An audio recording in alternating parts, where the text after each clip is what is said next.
Sveiki, aš esu Daina ir noriu Jums parodyti, kaip pinigai persiveda į mano Perfect Money. Aš užpildžiau vietų už $100, 2 vietas, gavau $110 ir iš kompanijos, kompanija man išvedė $104.50. Dėl ko? Dėl to, kad aš nespėjau persivesti pinigus į Perfect Money, nes turėjau 10 dienų ir aš nespėjau juos persivesti. Ir man kompanija atskaičiavo 10%.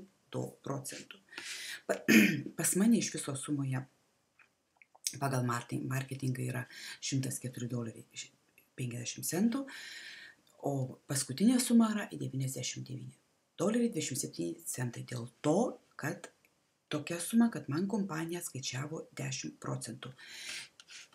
O paskutinė suma yra iki 30 dienos rugpjūčio 2016 metų yra $104.50.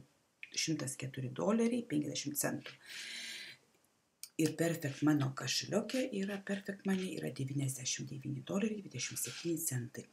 Paskui aš, kaip pasidarysiu filmuką, persivesiu pinigus, įdėsiu filmuką į kur заявка на вывод, įdėsiu į skrynius visus nuotraukas, į воронkas įdėsiu дружной семьей ir aktyvnos ir išsiųsiu kompanijai заявką, kad man gaučiau patvirtinimą. Siūlyčiau dalyvauti šitam projekte, tai yra geras projektas, kviečiu visus dalyvauti.